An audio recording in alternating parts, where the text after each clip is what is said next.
नमस्कार दोस्तों, आप सबका एक बार फिर से हमारे YouTube चैनल पर हार्दिक स्वागत। मैं आपका दोस्त विवेक गुगना। आज दोस्तों बात करेंगे एस्ट्रोलॉजी में बनने वाले एक ऐसे युति योग की जिसे किसी चार्ट में देखकर मैं काफ़ी अति संवेदनशील और थोड़ा दुखी भी हो जाता हूँ, किंतु यह युति मुझे सबसे प्यारी भी लगती है। लेकिन अफसोस, पब्लिक प्लेटफॉर्म पर इससे संबंधित जो भी डाटा है वह काफ़ी डराने वाला ही है। लेकिन कहानी सिर्फ इतनी ही नहीं है।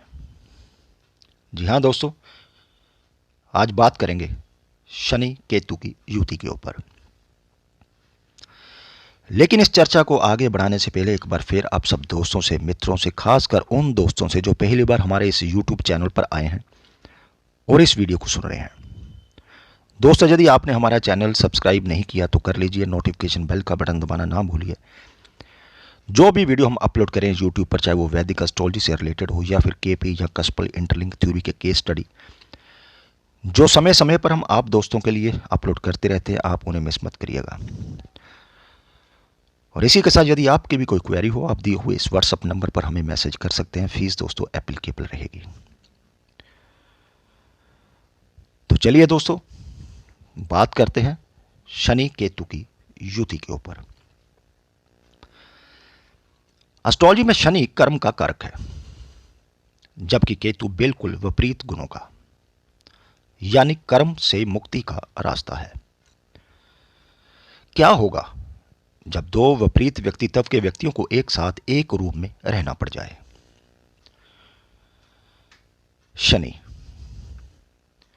शनि तो कर्म के लिए दोस्तों प्रेरित करता है, जबकि केतु मोक्ष मार्ग की तरफ खींचता है। और इस युति को लेकर पैदा हुआ जातक इन दो मझधारों के बीच फंस कर रह जाता है। वह बिल्कुल कंफ्यूज हो जाता है कि उसे क्या करना है, क्या करना चाहिए, किस लिए वह दुनिया में आया है। और यह द्वंद्व इतना गहरा होता जाता है कि व्यक्ति फ्रस्ट्रेशन की सारी सीमाएं पार करता जाता है। स्टडी के दिनों में एक यूनिवर्सिटी से दूसरी यूनिवर्सिटी, एक कोर्स से दूसरे कोर्स तक की दौड़ शुरू हो जाती है, लेकिन जातक फिर भी प्यासा ही रह जाता है। कारण जो भी हो, या तो अभाव हो या जातक के पैमाने के अनुसार परिस्थितियां उसे ना मिली हों। स्टडी करने के बाद फिर दैनिक जीवन के गुजारे के लिए जब जाते हैं, तो अगर जॉब में जाते हैं तो बिल्कुल संतुष्टि नहीं मिलती।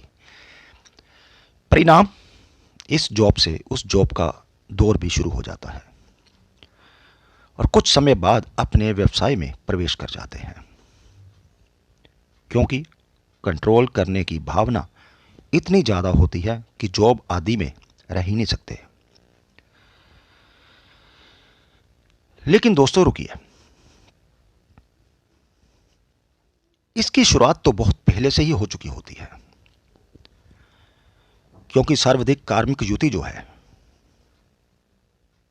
कोई भी योग हो दोस्तों या दुर्योग, पत्री में ही नहीं होता, कंडीशनिंग में सबसे पहले दिखता है। कंडीशनिंग का अंदाजा इस बात से लगाया जा सकता है कि सर्वाधिक मेंटल डिसऑर्डर के केस इस युति वाले जातकों में ही देखने को मिलते हैं। कंडीशनिंग के कई केस हो सकते हैं। सबसे अधिक अभाव का केस निकल कर आता है। फिर ऐसे पेरेंट्स जिनका सिर्फ एक उद्देश्य संतान पैदा करना और उन पर शासन करना है, जिसका परिणाम जातक एकांतवासी होता जाता है। व्यवहारिकता में समझने वाले कुछ इस तरह समझ सकते हैं। इसके अलावा कुछ लोगों को ऐसा भी महसूस हो सकता है कि जातक का एटीट्यूड मुख्य जड़ है। पेरेंट्स का इसमें कोई दोष नहीं, जातक है ही इतना जिद्दी। लेकिन व्यवहारिकता सिर्फ माध्यम है दोस्तों, कारण तो कुछ और ही होता है जो कि अदृश्य होता है। उन कारणों में कहा जाता है कि पूर्व जन्मों के कर्मों, जिनमें अपने और पितर, उनका हिसाब किताब करने के लिए जातक का जन्म होता है। कहा तो यह भी जाता है कि इन्होंने पूर्व जन्मों में अपने अधिकारों का गलत फायदा उठाया होता है, इसलिए इस जन्म में ये शासक होने के लिए प्यासे रह जाते हैं। इस कारण शोषित किए जाने पर इनको अजीब सी फ्रस्ट्रेशन होती है। तर्क के सत्र पर बात करें तो केतु शनि दोनों सर्वाधिक पापी ग्रह हैं। दोनों की युति होने पर जातक अत्यंत जिद्दी हो जाता है। ऐसे जातक की बुद्धि अत्यंत स्थिर होती है, किंतु इतना जरूर है बुद्धि की कोई कमी नहीं होती। इसके अलावा ये अत्यंत बुद्धिमान होते हैं, जो शैशव अवस्था से ही इनमें देखने को मिलता है, क्योंकि इनका पूर्व में कई जन्म हो चुके होते हैं। अंत जन्म से अत्यंत गंभीर स्वभाव, एकांत प्रेमी और कम बोलने वाले होते हैं। बुद्धि इस सत्र की होती है कि बुद्धि व ज्ञान से जुड़े अन्य योग भी चार्ट में मौजूद हों तो शैशव अवस्था में जातक शास्त्र आदि में निपुण हो सकता है, अगर मौका मिले तो। जन्म चार्ट में स्टडी के लिए अन्य स्थितियां भले ही अलग हों, किंतु अक्सर या तो शनि या फिर केतु के सब्जेक्ट्स इन लोगों को ज़्यादा लुभाते हैं।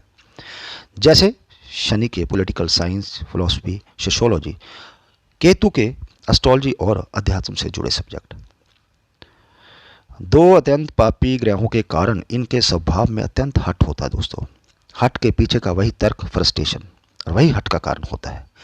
जिसे कभी कुछ ना मिला हो, प्यासा ही रहा हो, वह सब कुछ सिर्फ कुछ पाने के लिए समर्पित कर देता है, किंतु मिलता वही है जो प्रबंध में होता है।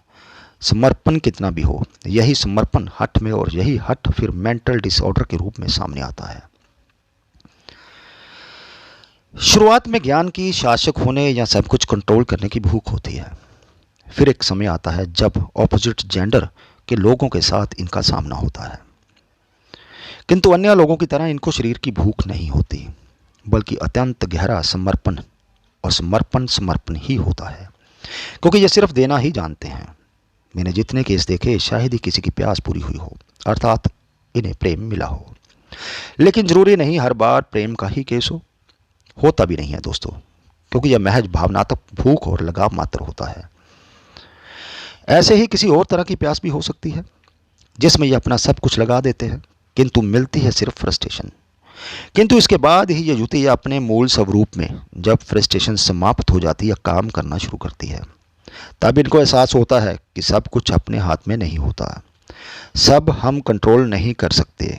फिर ये नीतिवाद हो जाते हैं। इनको तब किसी बात से कोई फर्क नहीं पड़ता, और ये लोग डिटैच होकर जीना शुरू कर देते हैं। यहां पर हम ये जरूर कहना चाहेंगे दोस्तों कि सिर्फ एक राशि में ग्रहों की उपस्थिति युति नहीं होती। 3 डिग्री 20 मिनट से अधिक का अंतर होने पर युति का फल न्यून हो जाता है। वैदिक एस्ट्रोलॉजी में इस युति को साधु, सन्यासी आदि संबोधनों से संबंधित बताते हैं, किंतु ये विरक्ता को उत्पन्न करने वाला योग है। एक समय असीम प्यास होती है, फिर जब वो वस्तुएं नहीं मिलती तब हर जगह स्वयं को हारता हुआ पाते हैं। अपने हठ, दृढ़ निश्चय के कारण स्वयं के जीवन को लुटा देने के प्रयास करने के बाद भी जब प्यासे रह जाते हैं, तब एग्जिस्टेंस क्राइसिस और सेल्फ रियलाइजेशन का दौर शुरू होता है।